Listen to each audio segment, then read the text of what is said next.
In this video, I'm going to teach you how to fix your mugs on RedBubble and hopefully get more sales. Let's go.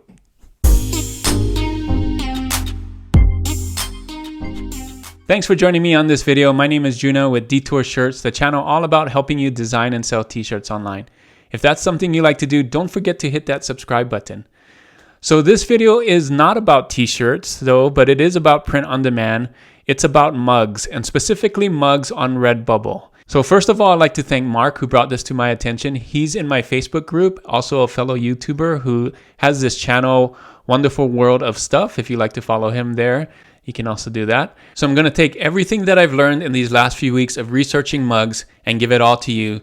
And hopefully this will increase your mug sales as well as my mug sales. I'm hoping that I get more mug sales on doing these things. You're going to want to stay to the end of this video so you can see all the different things that you should do to help get more sales on your mugs, as well as another addition of trend credits. So the first thing I want to do is to go into RedBubble itself and show you what I'm talking about. So here we are on RedBubble. You can see these are the mugs that RedBubble has. They have the classic mug, the tall mug, and the travel mug. So we're going to basically be focusing on these two, not the travel mugs, the classic mug and the tall mugs. And I'll show you later why, but these two actually are connected together when you put in your file. So this is a separate one, and these two are kind of connected when you put in your design. So let's take a look first at the mugs that they're showing on RedBubble. So these are the most relevant, you can see here. And take notice of where you see the design. It is right there, right here. You can always see the design. Look, even as you scroll down, this one's kind of getting hidden. Not so much here, but most of the time what you're seeing are patterns, or if it's a graphic, it's right here, right? So take a look at that. Again, this isn't, so 90% of the time it's right there. These are the best sellers. So what's happening though is most of the time it's not there. And let me show you, when people are searching for mugs, let's say on Mother's Day, this is more apparent when you actually go and look for something. So Mother's Day mugs here, and I'm just going to talk about the classic mugs, not all the style mugs. So you'll notice a lot of times there's nothing here. So when people are scrolling by, if your design is not showing up right here, they most likely would pick this one or that one, right? Out of all these mugs, do I just want a black mug? What are these? Just a white mug? So take a look at this. This is happening a lot on RedBubble, and those that are getting more sales, you saw in what RedBubble is showing, those that actually have the picture here is the one. So that's one thing that we're gonna try and solve today. And let me show you what exactly is happening when you upload. So here's what usually happens on RedBubble.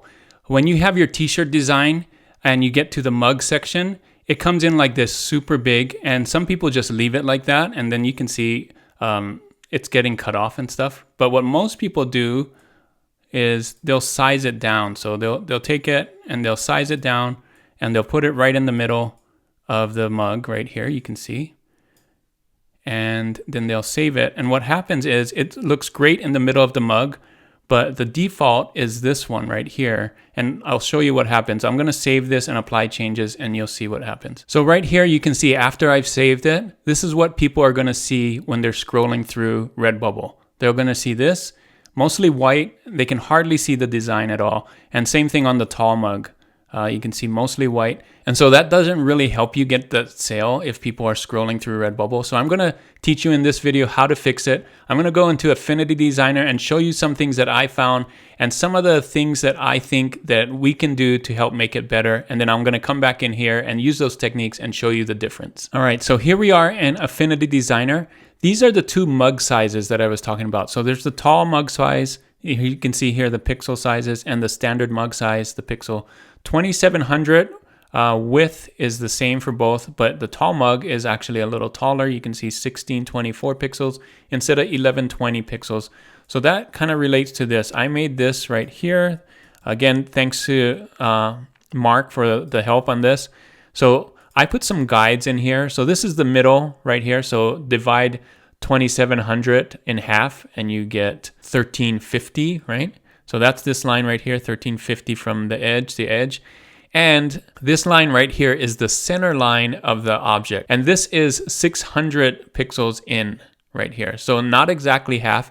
And the reason why it's not exactly half is because there's the handle. So the handle is like right here or right here, right? This whole thing wraps around.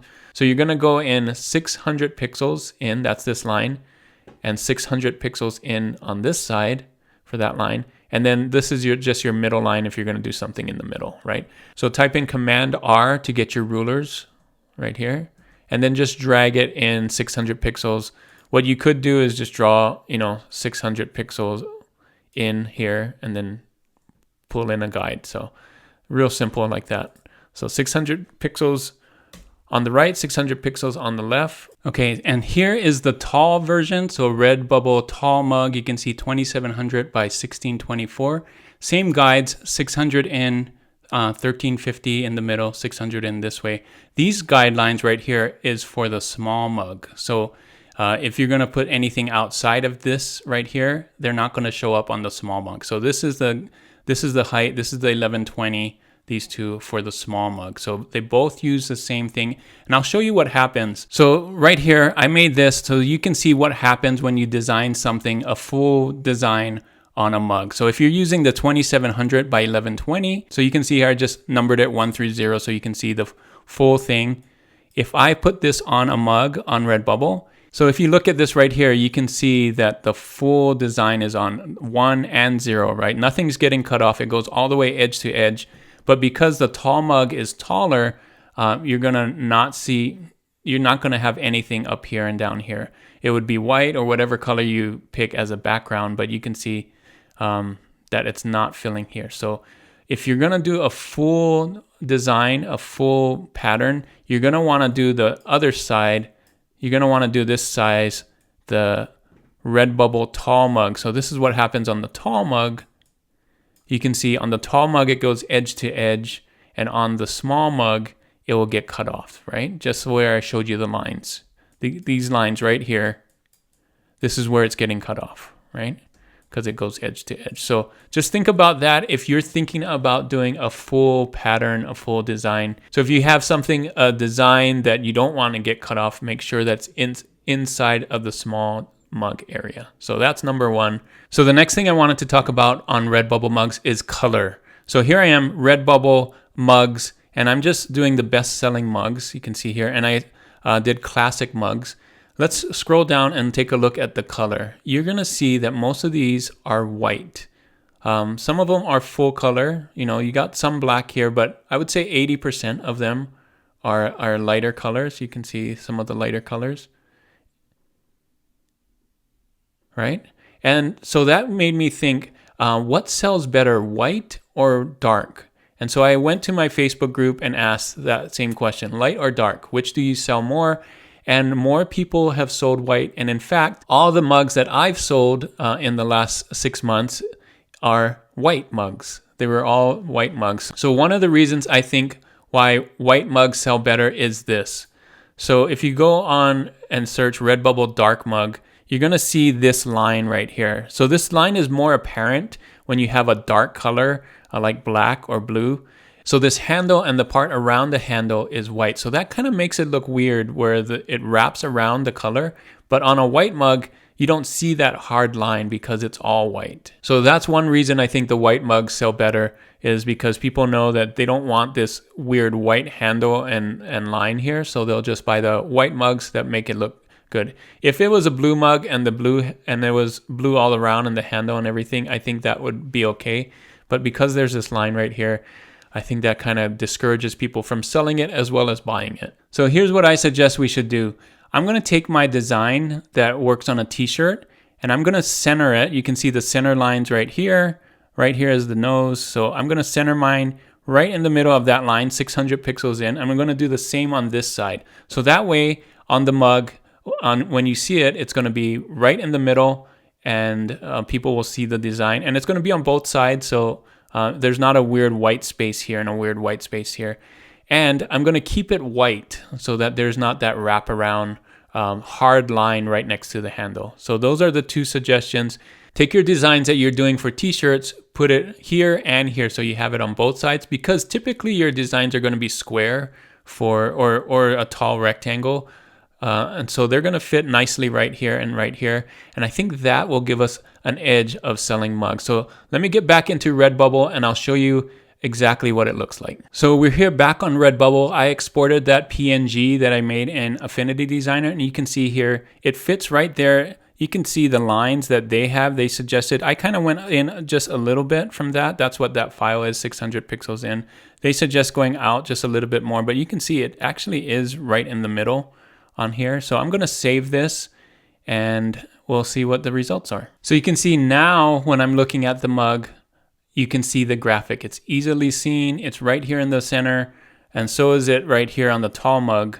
You can see. So this will help us get more sales because now when people are scrolling through, they'll see the design and hopefully pick this one instead of the one that was just out here and they couldn't see the design. So I think by doing this technique, keeping your mugs white and putting your design right in the center on both sides will really help.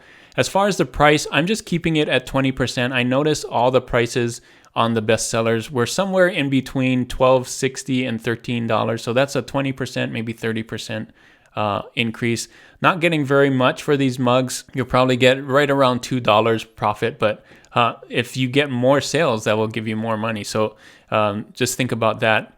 So hopefully by doing these few adjustments, this will give you more mug sales. I think it'll definitely help with visibility and showing off your design instead of having someone scroll through it and not see your design. And I'm keeping all my mugs at white just so I don't have that harsh line right there. But I think that also can help. So that is it for this mug tutorial. Let me know in the comments if this was really helpful, if you're doing these techniques already for mugs, or if you're getting sales on white mugs over dark mugs. I like to hear about that because I really think that the white mugs do have a better chance of selling. Thanks again for watching, and your reward is another edition of Trend Credits. Thanks for staying to the end for this trend. Here is your trend. When I die, don't let me vote Democrat. So let's look at the BSRs, super low BSRs, right? So this is a political shirt, Republicans, Democrats. So you can see very low BSR still on these. And let's check Merch Informer. It is getting an A, so you know it's good. If you don't have Merch Informer, I have a link in the description for Merch Informer if you want to get this, where you can check the competition. And you can see when you scroll down here, like this is getting 33 sales, 23 sales. So these are selling, right?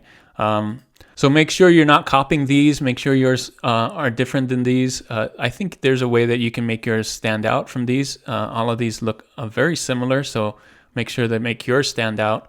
And get into this trend. You can also do other political trends. Those seem to do well. Just be careful on what you pick there and do your research for trademarks and copyright stuff. So that is your trend for today. When I die, don't let me vote Democrat. So that is it for this video, guys. Thanks so much for watching. And if this video was really helpful for you, and I hope it was, make sure to give it a thumbs up. And if you're not subscribed already, hit that subscribe button. Make sure to be subscribed so you can see all my videos that are coming up. And if you want more videos about RedBubble and how to increase your sales on RedBubble, click some of these videos right here. And as always, keep creating and keep learning. I'll see you on the next one. Bye.